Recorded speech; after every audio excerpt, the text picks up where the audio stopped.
Bom dia, amigos do Jornal Interativo. Mais uma edição do Pinga Fogo com um assunto muito interessante. Nós temos aqui presente o Dr. Gustavo Pivetta, que é advogado criminalista, e o Dr. Félix Cuncaran, que é membro da Polícia Civil daqui de Dracena, que trabalha na Delegacia Seccional de Polícia. Muito prazer tê-los aqui. Interessante esse debate, que é bastante atual, foi aprovado essa semana e agora está o projeto na mão do presidente da República para sancionar ou vetar. Eu gostaria que o doutor Gustavo Pivetta tomasse iniciativa do projeto para falar sobre o que ele acha do projeto de uma forma geral. Bom dia, Zé. Bom dia aos internautas do Jornal Interativo. Zé, é um projeto que já vem sendo gestado há algum tempo. Me parece que foi uma reação dos políticos em relação ao crime ao crime das organizações criminosas, né, a ORCRIM, que é a 12.850.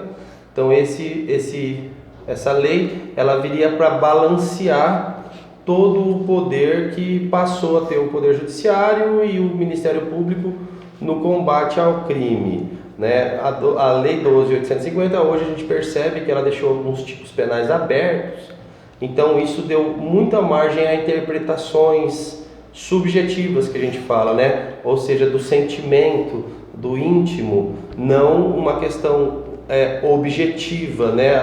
Porque o tipo penal exige isso, né? Precisa da anterioridade da lei, precisa da taxatividade da lei, e com a abertura para enfim, avançar no combate ao crime organizado, criou-se essa lei aberta, né, das organizações criminosas. E eu vejo também que essa nova lei também ela tem tipos penais muito abertos, que vai dar margem a muita interpretação e pode haver erros, né? Então, é só um projeto ainda, vamos ver o que vai ser vetado ou não. No âmbito da advocacia, me parece, já que existe uma parte boa aí para os advogados, que é a criminalização da ofensa às prerrogativas do advogado, que seria quando a gente, como advogado, vai pedir o acesso a um documento público e é sonegado, ou de certa maneira é desrespeitado por uma autoridade que tem o poder dos documentos. Isso é muito ruim para o exercício da advocacia e para o cidadão em geral, que acaba ficando indefeso naquele momento, né? Então a lei precisa ser de fato sancionada, publicada, para a gente ver o que realmente vai ter para discussão. Nesse momento ainda o que deu para ver, o que a gente viu na mídia aí, é que também, assim como a 12.850, é uma lei com tipos muito abertos e que geram... Vamos passar a bola para o Dr. Félix, que só para dar uma aquecida, isso aqui é aquecimento para o debate. Dr. Félix, por favor. Bom dia, Zé Narciso, bom dia, doutor Gustavo. Eu vejo essa lei com uma certa preocupação. No momento em que nós procuramos combater arduamente o crime, essa lei vem diminuir um pouco o poder policial, e pouco não muito o poder policial, fazendo que todas as atitudes dos policiais, por mais honestas, corretas e decentes que sejam, serão, num determinado momento, levados à guisa de dúvida. Tudo, como disse o doutor Gustavo Pivetta, é subjetiva a interpretação. E esse subjetivismo é que vai fazer com que tudo seja representado contra as autoridades públicas. E eu só posso falar em nome da Polícia Civil, não falo em nome de outras instituições. Então vai dificultar muito, porque nós teremos aí a ser sancionado da forma como se encontra esse projeto aprovado, nós teremos um cerceamento muito grande nas nossas funções. A polícia ela é inquisitiva, ela precisa investigar, e essas investigações serão, creio eu, nesse primeiro momento, analisando essa lei, severamente e seriamente prejudicadas. E isso, quando se fala que essas investigações são prejudicadas, eu vejo que o prejuízo maior é da sociedade, não é do delegado de polícia, do policial ou do advogado, é da sociedade, que ficará à mercê de pessoas inescrupulosas. Assim creio eu nesse primeiro momento. Parece que o combate à corrupção feito há uns 3, 4 anos, até agora, ainda diante de uma legislação existente, né, não modificada por essa legislação, foi bastante aplaudido pela população, né? Parece que o apoio ao ministro Sérgio Moro, quando primeiro-ministro, foi uma retomada da moralidade, da ética, enfim. Ele levou muitos bandidos a serem presos e a população ficou contente, porque ficou satisfeita que antigamente só era preso ladrão de galinha e agora foram presos alguns colarinhos brancos, coisas que nunca tinham acontecido no Brasil até então. E o que é o advogado vou te contar pode falar sobre Eu vou te contar uma história que aconteceu segunda-feira. Eu estive no Paraná e encontrei um advogado aguardando a nossa audiência de custódia, que era um policial federal aposentado, conhecia toda a turma da Lava Jato, e ele falou assim: olha, realmente essa força-tarefa eram poucas pessoas, conheço vários, são pessoas corretas, honestas, e que foram atrás, sim, do combate à corrupção. Ao que parece, a intenção inicial me parecia muito boa, mas no meio do caminho ela foi se perdendo, né? Ela foi se perdendo me parece, por todos os vazamentos que aconteceram até agora, do Intercept. Ela foi tomando um viés partidário e acabou querendo condenar o presidente Lula de maneira questionável, vamos dizer assim. Eu não vou ficar aqui tomando posição partidária, mas está já bem claro algumas coisas para mim, pessoalmente. Mas uma questão que eu também tenho que ressaltar, Zé, é o seguinte: por que essa lei foi aprovada a toque de caixa essa semana? Há uma semana atrás, ou duas, veio à tona também pelo vazamento do Intercept que uma das punições do procurador Deltan por alguns abusos que ele cometeu na condução da Operação Lava Jato, ele tomou conhecimento antes do que seria divulgado pelo Ministério Público, de como seria a sentença dele lá na representação que fizeram no Conselho do Ministério Público contra ele, né? A pessoa mandou para ele para ver se ele aprovava. Então, quer dizer, o órgão de controle do Ministério Público, que é o CNMP, e da magistratura, que é o CNJ, até na fala do próprio Gilmar Mendes, que deu uma entrevista semana passada para a Rádio Gaúcha, e também não quero ficar citando o Gilmar Mendes, pessoalmente eu não sou tão fã, mas ele fala a verdade. Os órgãos não estão funcionando da maneira que deveriam. Então, o que aconteceu? A classe política vem e dá uma resposta. Por quê? Porque precisaria ter efetiva punição para o Deltan. Não se questiona o primeiro momento dele, que é o combate à corrupção.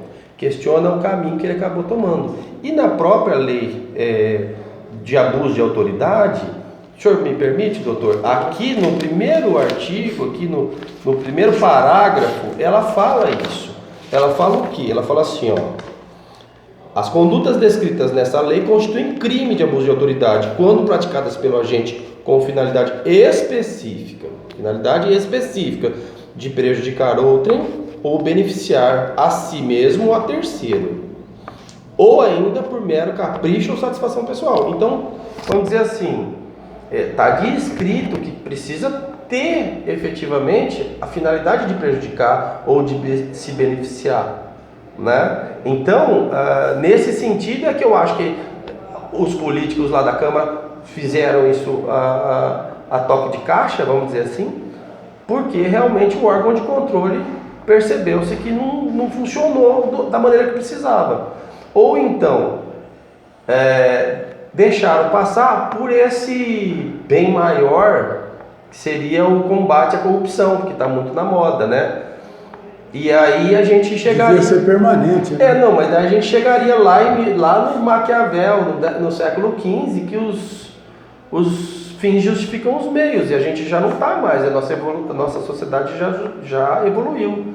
E os meios têm que ser morais e legais, assim como os fins. É essa sociedade que eu quero viver. Uma sociedade que tenha início, meio e fim, tudo dentro de uma perspectiva que a gente conheça, né? Que seja legalizada, como diz a palavra, doutor, o senhor que tem mais sapiência jurídica, não, de forma mas precisa estar codificada antes, porque senão a gente começa um processo, a gente não sabe como ele termina, e a gente precisa saber, né? Os ditos operadores do direito, no caso, né? Tanto o juiz, promotor e o advogado. Senão, principalmente para o advogado, que é a barreira do cidadão frente ao Estado, é a única barreira do cidadão frente ao Estado, o cidadão vai ficar indefeso. Por quê? Porque o advogado não tem em mãos, não conhece o trâmite processual, não conhece a lei.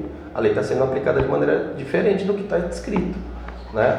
Então, eu vejo que, filosoficamente, o Gustavo é contra a lei.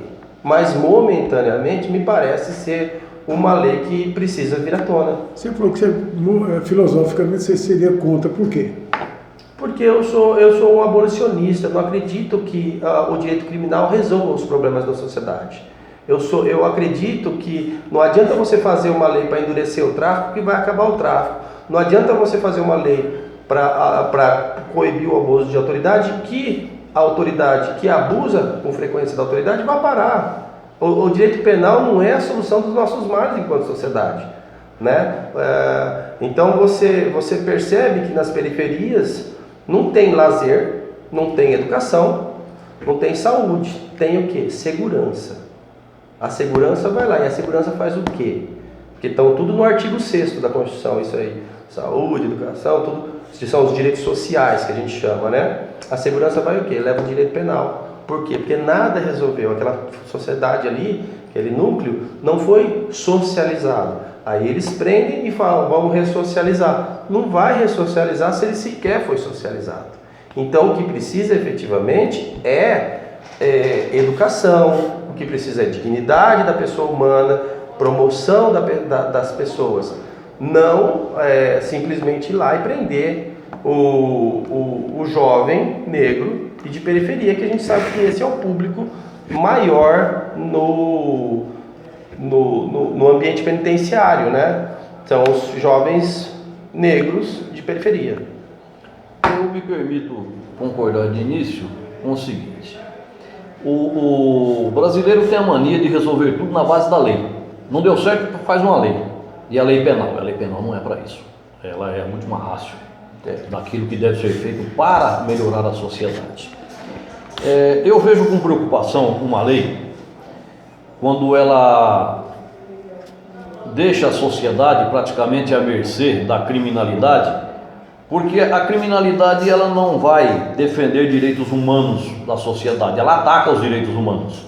E no momento em que ela é chamada à responsabilidade, ela simplesmente aciona a favor dela esses direitos humanos. Então isso é inconcebível. Eu quero discordar um pouco do doutor Gustavo quando ele diz que o alvo preferencial da polícia, não vou dizer do poder repressor, é o jovem negro de periferia.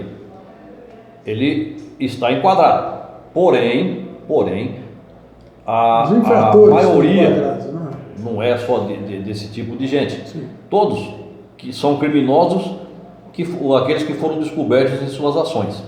E eu vou dizer do advento da lei, eu não vou entrar em detalhes sociais, eu não vou entrar em detalhes políticos. Aí aparece uma lei dessa, que ainda não foi sancionada.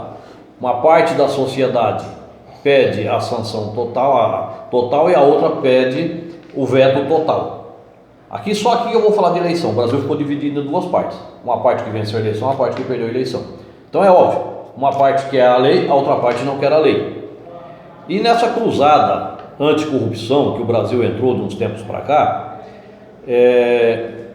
eu posso dizer pela Polícia Civil.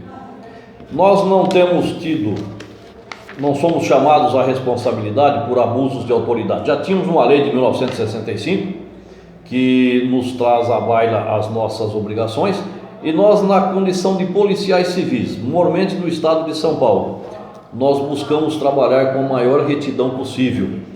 Nós buscamos ser uma polícia judiciária de nível altamente técnico.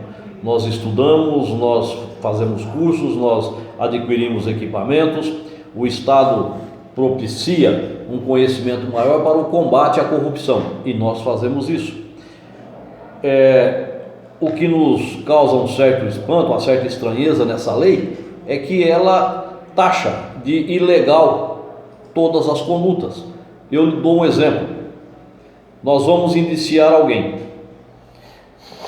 A pessoa não é obrigada a fazer prova contra ela. Ela pode se recusar até o indiciamento, a fotografia reservada da polícia, e eu não tendo essa fotografia, como é que eu vou fazer um reconhecimento fotográfico depois que está lá no Código de Processo Penal? Uma série outras de condutas.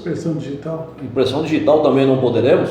Uma série outra de condutas que estão elencadas na lei, já estão em legislação esparsa e no Código de Processo Penal. E isso tem que ser aclarado para não gerar um conflito negativo. Mas a imprensa também fica cerceada, porque se ela tirar uma fotografia, então nesse caso ela também participa como... Nem o setor de comunicação da polícia poderá fornecer à imprensa qualquer tipo de foto ou de material gravado, filmado, sem o consentimento do autor de um delito. E é óbvio que ele não vai permitir que alguém o fotografe, a menos que para ele seja um negócio vantajoso. Então tem esses detalhes também. E uma série outras de detalhes que nós temos dentro da legislação que vai entrar em conflito. E isso é altamente ruim. No interrogatório, por exemplo, veja bem, o preso diz para a autoridade policial: doutor, eu pretendo falar somente em juízo. Direito seu, ótimo. Só que eu sou obrigado pelo Código de Processo Penal a colocar ali as questões que eu faria a ele. A lei aqui diz que eu não posso mais fazer isso. Não posso dar continuidade ao interrogatório quando ele diz: eu quero falar somente em juízo. Olha a situação que fica. O Código de Processo Penal manda, essa lei manda. Inibe a atuação, que no inquérito policial tem uma atuação inquisitiva. Então eu vejo com estes olhos, eu vejo estes detalhes que podem prejudicar a investigação policial. Alguém poderia dizer: mas a pessoa cai na polícia e vai apanhar. Não, hoje nós somos uma polícia científica. Se houve isso no passado, pelo menos não é do meu tempo, do tempo que eu ingressei na polícia, e olha que eu já estou chegando às beiras da aposentadoria. Então eu vejo desta forma, eu vejo com cautelas. Nós tratamos o preso como pessoas de direito, mesmo que ele tenha vilipendiado os direitos da sociedade, e reclama agora que os direitos dele sejam aceitos. Não há um equilíbrio, há um desequilíbrio. A vida é uma gangorra entre a razão e a sua atuação, e ali há um desequilíbrio. Então o marginal, aquele que está em conflito com a lei, ele pretende esse desequilíbrio para o bem dele. Então tudo para ele vai ser abuso de autoridade, tudo para ele vai ser uma representação. O doutor Gustavo disse algo também muito importante, quero pegar um gancho aqui, se me permite.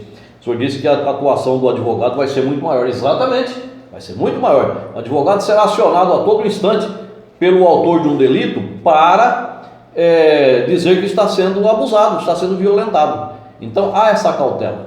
Mas a polícia paulista, a Polícia Civil paulista, tem esses detalhes. Nós somos hoje uma polícia técnica. Nós somos uma polícia que procuramos fazer da melhor maneira possível. E digo mais, vou mais além. A interceptação telefônica, por exemplo, que é um momento em que o advogado não tem acesso, e por isso ele se rebela. Pela lei vai ser aberto isso aí, então vai ser um prejuízo para a investigação. Eles têm o acesso, o advogado tem o acesso depois dos autos prontos, depois de levado aos autos. Antes ele não tem. Com isso aqui, com essa lei, vai ser prejudicado esse poder de investigação também. É assim que eu vejo. Bom, parece que esse projeto de lei que acabou sendo aprovado, e aprovado assim rapidamente, 11 horas da noite, no toque de caixa, não houve muita discussão. Apesar do projeto ter um texto de 2017, mas ele foi modificado pelo projeto inicial era do senador Randolfo Rodrigues, foi modificado por um substitutivo do senador Requião, com a participação de Renan Calheiros, que são elementos que estão dentro das configurações de quem está infringindo a legislação e estão na mira da Lava Jato, por uma série de razões. Isso só já não deixa todo mundo preocupado. Veja bem, o Ministério Público está contra. Tem um documento aqui de nota de repúdio e aprovação do projeto de lei pelo Ministério Público do Estado de São Paulo. O setor de segurança pública está contra. A magistratura está contra também. A favor de quem que essa lei? A favor mas justamente eles são as autoridades, é lógico, só atinge eles. Não, por isso eles estão contra. Atinge também o Poder Legislativo. Não, mas tudo bem. Sim, mas o Poder Legislativo vai ter de autoridade? Evidentemente. Não tem autoridade. Quem tem autoridade é juiz, promotor, polícia, né, esse pessoal militar, o prefeito, quem realmente influi na vida do cidadão. Então é evidente que esses órgãos vão ficar contra. Mas, Zé, como eu disse, o ideal talvez não seja a lei, não. O ideal é o órgão de classe ser efetivo. Há algum tempo circulou aqui no Migalhas, um site jurídico, uma ex-presidente do CNJ dizendo a respeito de proventos, que ela identificou lá no CNJ que existiam umas disparidades entre os proventos recebidos pelo magistrado e a declaração de imposto de renda deles. Eu falei, mas isso não vai acontecer, não vai dar nada. Tá? É um vídeo que circula no WhatsApp, entendeu? E eu não estou fulanizando, eu estou citando. Sim. Eu não me lembro como que era o nome, Ângela Calmon, né? É a Ângela Calmon que falou isso. Então, quer dizer, não vamos dizer assim, existe gente certa e gente errada em todas as profissões, né? Mas na Itália, doutor Gustavo... Então, eu acho que se os órgãos de fiscalização destes órgãos, do Poder Judiciário, do Ministério Público, efetivamente funcionassem, aí eu acho que a gente não precisaria dessa lei. E há 2 semanas a gente percebeu que, no caso do Deltan... Se me permite uma parte...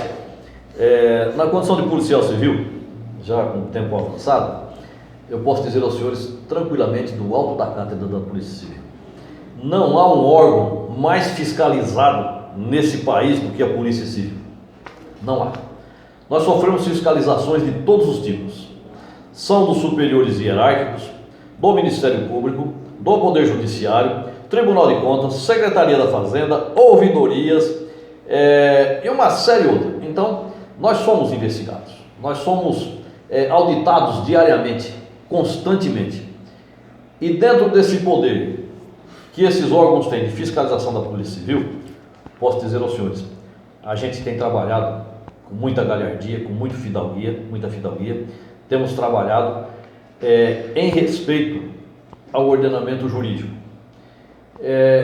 A autoridade policial, ela sabe o poder que ela tem, ela sabe o que ela pode fazer dentro da lei. Nós agimos no estrito cumprimento do dever legal. São raros os casos que nos chegam aqui de policiais que são civis, e eu só posso falar pela civil, que são punidos por abuso de autoridade. Muito embora, e agora aqui eu também quero fazer um adendo ao doutor Gustavo, dizendo que embora as autoridades sejam policiais, juízes, promotores, a lei é bem clara. O artigo 2º ela vai dizer autoridade de qualquer dos poderes da União, dos Estados, do Distrito Federal, município e território. Aquele que detém poder de autoridade, ele pode ser, sim, punido por essa lei. Ao se enquadrar a conduta em algum dos 30 delitos que tem aí, ele poderá ser enquadrado, sim. Doutor, deixa eu te interromper para passar a minha impressão. As autoridades, por exemplo, policiais que estão aqui inseridas, porque também são autoridades. Mas eu vejo que essa lei aqui é para o Ministério Público e para a magistratura. Não, vai pegar também polícia, né? Vai pegar o Poder Legislativo, mas ela é fundamentalmente, vamos dizer assim, para os juízes e para os promotores, né? E, assim... mas com o claro objetivo de obstar então, o trabalho como foi feito. Mas é o momento, Zé, é o momento que está vindo à tona e as narrativas que se travaram no Brasil. Uma narrativa do lado bom e o do lado ruim. Quem é lado bom e quem é lado ruim eu não vou nem dizer. As pessoas que decidem isso aí, cada um tem a sua opinião. Mas aí vira essa guerra de narrativa. A lei não é ruim. Se a autoridade não abusar, ou se o cidadão lançar mão da lei de abuso de autoridade contra uma autoridade que não fez nada de errado, não tem problema. Entendeu? Então eu vejo que não há por que temer também. Bom, se a autoridade está tranquila, está fazendo dentro do trabalho, o trabalho certinho, não vai cair aqui. Tá. Eu tenho impressão, pelos comentários que eu tenho ouvido, é que o parlamento italiano também legislou sobre essas questões que hoje se discute aqui no Brasil e que foi aprovado pela Câmara Federal e acabou fazendo com que os corruptos da Itália fossem soltos e a Itália voltasse a figurar entre os países mais corruptos do mundo. Acho que não é isso que a população do Brasil pretende. Eu estou falando isso aí como se fosse a última pergunta, porque depois nosso tempo já foi. Vocês falam demais, né? O assunto é emocionante, mas tem mais 5 minutos para a gente falar. Mas não vai acabar a corrupção se todo mundo está preso. Entendeu? Não vai acabar a corrupção se extinguir o PT. A corrupção, ela já está. Precisa ter uma sequência de trabalho. Precisa. Assim como a lei do combate ao crime organizado é aberta e pegou todo mundo, essa aqui também é aberta e pode pegar bastante gente. A diferença é o seguinte, isso aqui eu vejo que não vai funcionar. Por quê? Porque ainda quem julga é o juiz e ainda quem acusa é o promotor.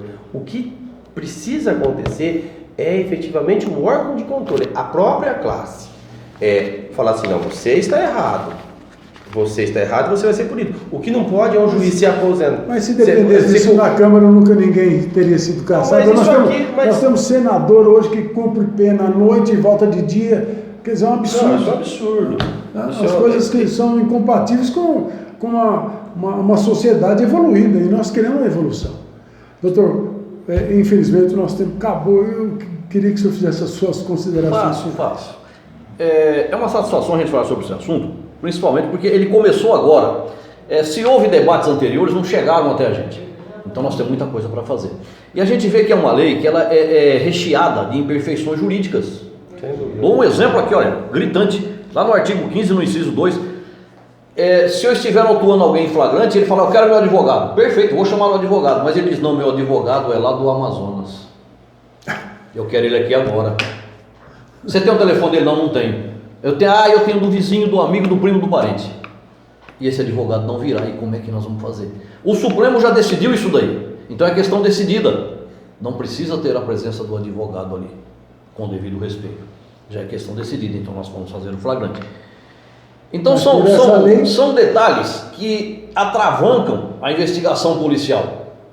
E se a gente não tiver um pronunciamento, um posicionamento daquilo que pode e não pode ser feito, as investigações, inclusive da Polícia Civil, serão prejudicadas. Mas nós agiremos, nós policiais civis, tenho a certeza, sempre no estrito cumprimento do dever legal. Nós agiremos respeitando os direitos humanos, como sempre respeitamos. Nós somos uma polícia altamente técnica, nós somos uma polícia científica, temos até um setor de polícia técnica, temos um IML muito bem aparatado. Então nós queremos sim, nós vivemos, a Polícia Civil vive sob o império da lei. Se a lei vigorar, respeitaremos a lei, como respeitamos todas. Nós temos uma lei de abuso de autoridade de 1965, que raramente alguém é enquadrado. Vamos agir corretamente. Aí eu creio que não vai ter problema. Contra a Polícia Civil, nós estamos tranquilos. Nós somos uma polícia hoje altamente técnica para o bem da população e em combate permanente ao crime e a tudo aquilo que for ilícito e vier para as nossas mãos. E eu quero agradecer. Muito obrigado. Agradeço também a presença do nobre Suas colega palavras delegado. finais. Eu advogado. vou dar o bom dia de encerramento aqui para o Dr. Félix, porque eu acho que eu só cumprimentei o senhor e os Não, ele faz Perfeitamente. O senhor me desculpa, ele faz mas. aniversário hoje. É aniversário? Parabéns. Parabéns. Mas eu não consegui encaixar aqui ainda minhas escusas por não tê-lo feito. Faço agora. É uma satisfação poder sentar à mesa com o Dr. Félix, que é um gentleman, sempre me atendeu da melhor maneira possível quando eu estive na polícia, e também não tenho nada a questionar dos policiais de Dracena, sempre também fui muito bem atendido, com solicitude. Mas eu vejo assim, isso aqui vai fomentar um debate, isso aqui vai gerar algumas expectativas e vai transformar. Nossa sociedade está efervescente, né? Então, talvez isso aqui me parece uma resposta à sentença do Moro, que tiveram 1.200 juízes que assinaram embaixo da sentença do Moro. O senhor sabe o que significa? Significa que 15 mil não assinaram. Então, quer dizer, são contra? Não sei, eles não assinaram. 1.000 assinaram. Então, vamos dizer,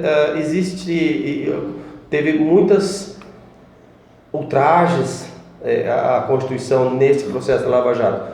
Era necessário? Era que eles fins justificavam os meios? Aquele advogado do Paraná falou assim, nunca a gente prendia um prefeito. Hoje nós temos um presidente da República preso. Então, quer dizer, essa lei precisava chegar em alguns poderosos para falar, opa, eu não posso tudo, não é desse jeito. Então, tanto de um lado quanto de outro, precisa de um recado. Calma aí, nós temos o império da lei, nós temos alguma coisa para manter. Eu não sou Deus, eu tenho que seguir isso aqui. Então eu acho que é bom, ainda não está sancionada, ainda vão ter outros questionamentos. Espero que venha um texto inteligente, suficiente para que chegue num objetivo honesto, né? Não um objetivo político, e que nossa sociedade evolua. Agradecer ao jornal, o convite. Quantas vezes me chamar, o senhor sabe que eu gosto de falar, eu enfrento os temas. É um prazer estar aqui no Jornal Interativo com o senhor, com o Davi, com toda a equipe aqui, e principalmente na presença de um ex-vereador e um delegado que eu sempre admirei. Obrigado. A gente agradece a presença do Dr. Gustavo, Dr. Félix, que dispensam qualificativos, mas evidentemente que são pessoas de alta plumagem dentro do ninho político de Dracena. Muito obrigado e até uma próxima oportunidade.